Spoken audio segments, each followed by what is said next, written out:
What's up, y'all? Jason Nelson. I'm alive. like, uh, boy, I had like a little moment last night, like a hangover moment. Like, whew, man, met this cool dude from Texas, Hispanic guy, and we had quite some tequila. You know what I'm saying? You know what I'm saying? But I had fun last night, man. I've been coming across a lot of other men who are 40, about to be 40, man, and just looking at how we see in life at this moment, man. Like, I'm nervous a little bit. I'm excited though, cause like today is January 20th. My birthday is January 25th, and I'll be 40 Thursday. And I'm just looking back at my life, and people are asking me, well, how do I feel about being 40?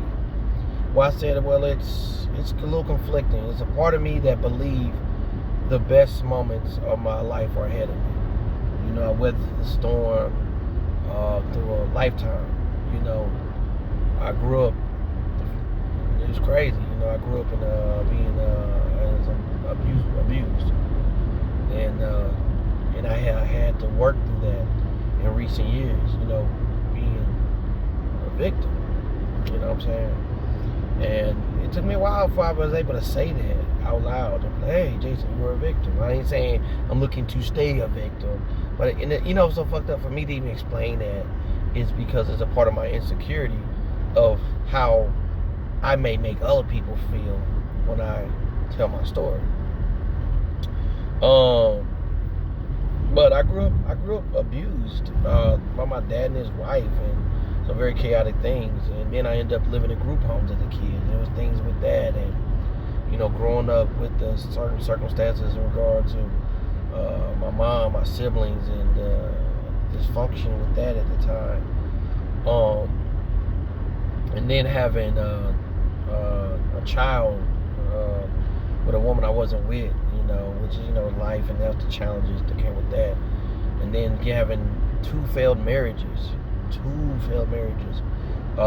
where I had children, and the way I was able to see those kids had changed. And, you know, simultaneously, most of my goals I accomplished happened between my late 20s and throughout my 30s.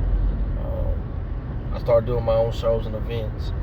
I started traveling the country, doing comedy, meeting people, making friends. I was on my way up. I was with a woman that I loved and adored since I was a teenager. It's like, hey, everything is going my way.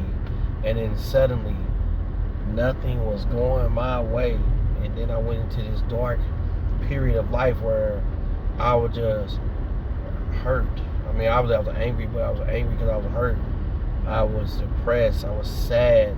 I felt like a failure. I lost everything that I worked hard for, everything that I wanted out of life, starting with my love life, my second marriage, and our children. Like, it was just devastating to me. And, you know, and I became an alcoholic. I was abusing alcohol as a coping mechanism. You know, I went through had people do violent things against me here in St. Louis, unprovoked, you know, which added to the anxiety of me throwing back shots. You know, I developed a paranoia of being around people who look like me for a while. You know, even though I continued to be around people, you know, who look like me, you know what I'm saying? But I started associating them with, like, being violent people, you know. Backstabbers, like leeches, people trying to. I mean, I don't think this about white people either. You know what I'm saying? But if they hurt me, I wasn't really thrown off. I'm like, you white, motherfucker. What? I don't expect no loyalty from a white person. You know what I'm saying?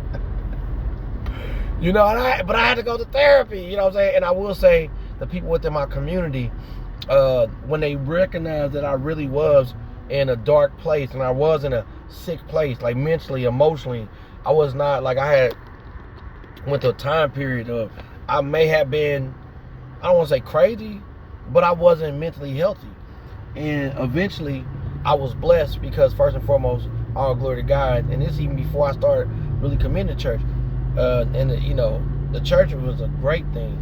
But even before then, it was people who circled around me. And they recognized, oh, Jason's not in a good place. Oh, no, he is not safe for himself. And I'm not proud to say that, nor am I embarrassed, because it was a real thing. I'm in my mid to late 30s. I felt like a loser. I felt useless. I was ready to give up and quit. I wanted God to take me out of my misery. I wanted God to take me away from this planet. I felt like I was never going to be much of anything. And as a man, I don't want to live long enough to be a loser. You know what I'm saying? When really, I've never been a loser. I just happened to have some relationships that didn't work out, some marriages. And I took to heart those opinions of those women that I once married. And I married my first one. We were in our early 20s. My second one, I was in my late 20s. And I wasn't even the same man I was in my early 20s. In my late 20s, I was in my early 30s, 20s. That's why I was like so hurt. But I took it to heart. I took it deeply. Anybody who's been around me knows, like, I took that to heart. Because most of my life, I wanted to be a husband and a father. That was my dream, to be a husband, a father, an entrepreneur, make positive contributions to my community. And eventually, I did those things, but I also went through a moment of where I became fucked up. I was fucked up. And this is not about being apologetic to other people who may not like my personality. Some people just don't fucking like me. And I'm learning to be okay with that. But I'm talking about in regards to the things that were meaningful to me. You know? So, yeah, I feel a little conflicted as I move forward into my 40s. But I'm learning to come to terms. Come to acceptance of who I am and where I'm at this particular moment of my life. You know? And being at peace with that. And I'm happy to be alive. I don't have any particular plans for my 40th birthday. I haven't really celebrated, acknowledged my birthday much in my life. In recent years, I mostly just go to a bar, grab me something to eat and drink, and then go home to myself. I'm going to be open and receptive to people who may want to hang out and whatnot, and just enjoy myself. But I have this 40 for 40 vision for myself. My first 40 days of my 40, I'm so looking forward to it. I am.